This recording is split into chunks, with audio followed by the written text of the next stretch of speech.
जो ईमानदार है उनको मेरा नमस्कार है, चाहे वो चपरासी हवलदार है, लेकिन वो डीसी है और चोर डीसी छवि रंजन है तो हम बोलेंगे, तड़प के बोलेंगे, गरज के बोलेंगे। वही टॉप करने वाला बच्चा, मैट्रिक में, इंटर में क्वेश्चन पेपर को धुआं करने वाला बच्चा 5 साल बाद कहाँ होता है? क्या आपके पास हिसाब है? आप भूल जाता है। क्या आपके पास हिसाब है? 5 साल बाद आपने स्टोरी लगाया उसका? झारखंड है भैया, ये बाबा जी का ढाबा है, लुटते रहिए, लुटते रहिए, लुटते रहिए।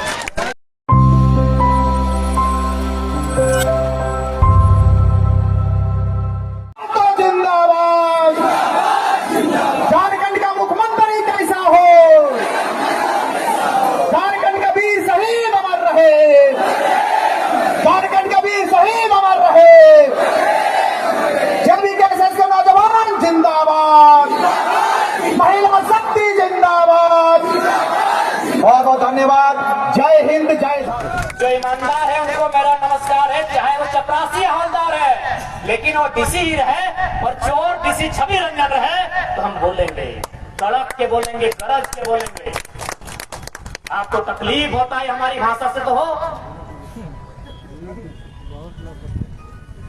अरे भाई, हमने किसी सभ्य व्यक्ति से झगड़ा किया है क्या? या फिर हमने किसी सभ्य लोगों से तो तड़ाकदार किया है क्या? अब जो लूटेंगे भैया, जो जिस भाषा को समझेंगे उसी भाषा में न बात करेंगे। हम लोग श्रीमान भी जानते हैं, मान्यवीर भी समझते हैं, महाशय महोदय मानवर भी समझते हैं, श्रद्ध है, कम श्रद्ध है, सब समझते हैं। ये आप पे डिपेंड करता है कि आप हमारे किस मूड से परिचित होना चाहते हैं। बताइए डीसी जिसकी जिम्मेदारी थी आदिवासियों की संपत्ति की सुरक्षा करना, सीएनटी की जमीनों की सुरक्षा करना, जिसकी जिम्मेदारी थी उस जिले का विकास करना, अगर वो इस प्रकार के धड़ल्ले से जमीन लुटाएगा तो क्या बोले उसको भाई? क्या बोले बताइए आप? चोर ना बोले तो क्या बोले बताइए आप ही बताइए, कोई बढ़िया शब्द है तो बोलिए।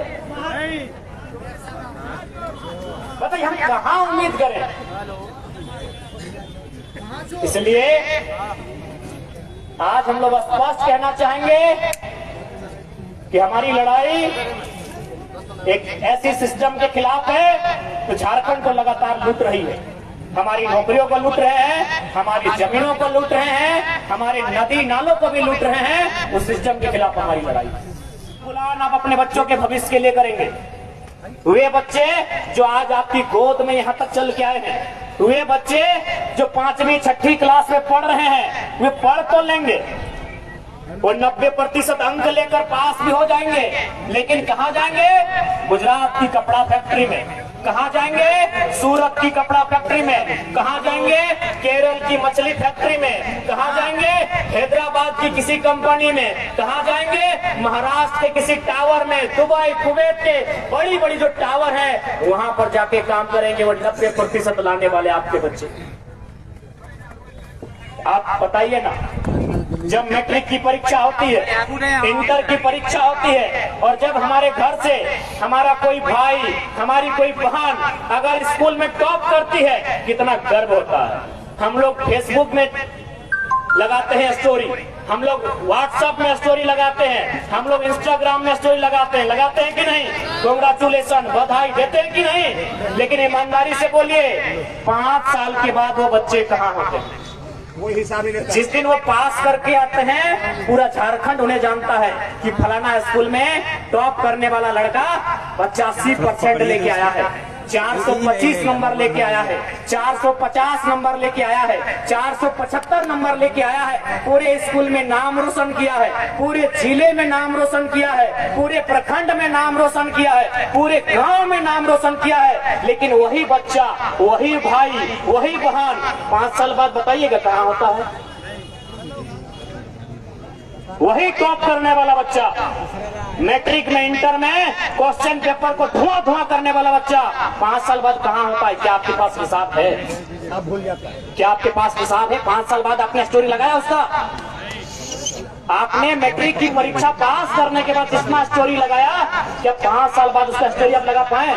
नहीं लगा पाए, क्योंकि अगर बहन है वो शादी होके पता नहीं गुमनाम हो गई। वो बहन शादी करके बेरोजगारी का दंश झेल के गुमनाम हो गई और वो भाई मछली के फैक्ट्री में जाके गुमनाम हो। इसलिए हम लोग पहले ही कह रहे हैं, सरकार में अगर हम लोग आते हैं तो सबसे पहले जमीन की हिफाजत करेंगे। क्योंकि मैं एक किसान का बेटा हूँ, चासा घर का बेटा हूँ, मेरा मानना है सबसे सर्वोपरि जमीन होता है, जमीन से ऊपर कुछ नहीं होता है। इसलिए हम लोग सबसे पहले जमीन की हिफाजत करेंगे। दूसरा बात, युवाओं के लिए एक बेहतर सिलेबस हम लोग तैयार करेंगे। हम लोग सिलेबस भी सरकार तय करेगी और परीक्षा की तारीख भी कैलेंडर में सरकार सेट करेगी। आज देखिए सिलेबस को लेके हमारे भाई लोग आंदोलन कर रहे हैं। उनका तर्क है कि झारखंड का सिलेबस ऐसा लग रहा है मानो ये यूपीएससी का सिलेबस है। सही बात है, सही बात है। बाकायदा आज इस देश में शिक्षक तो बहुत सारे हैं, यूट्यूब के माध्यम से आप जानते हैं, खान सर को जानते हैं, ओझा सर को जानते हैं, विकास दिव्यकीर्ति को जानते हैं। विकास दिव्यकीर्ति ने एक स्टेटमेंट दिया था कि झारखंड के सिलेबस को देखने के बाद ऐसा लगता है ये झारखंड सरकार का नहीं, भारत सरकार का सिलेबस है। ये ठीक है, हम लोग अभी बच्चे हैं, हम लोग नौसिखिए हैं, लेकिन ये स्टेटमेंट इस भारत देश के एक सम्मानित व्यक्ति का है, डॉक्टर विकास दिव्यकीर्ति, जिन्होंने 23 साल की उम्र में आईएएस की परीक्षा को क्रैक किया था कि झारखंड का सिलेबस लगता है यूपीएससी का सिलेबस। क्यों क्यों सवाल उठता है, क्यों? न झारखंड ही है जो चारागाह है, जहां की सीटों को, जहां की नौकरियों को धड़ल्ले से बेचा जा सकता है। बंगाल में आप नौकरियों को नहीं दे सकते हैं क्योंकि वहां बंगला भाषा अनिवार्य है। उड़ीसा में आप नौकरियों को नहीं दे सकते हैं, वहां उड़िया भाषा अनिवार्य है। ये झारखंड है भैया, ये बाबा जी का ढाबा है, लुटते रहिए, लुटते रहिए, लुटते रहिए। ये झारखंड बाबा जी का ढाबा है। इसीलिए सिलेबस, चूंकि जो लोग परीक्षा में बैठ भी जाएंगे वो सिलेबस के अकॉर्डिंग परीक्षा को क्रैक नहीं कर पाते। क्यों? झारखंड के बच्चे तैयारी कैसे करते हैं? वो खेती बाड़ी भी करते हैं, माता पिता के काम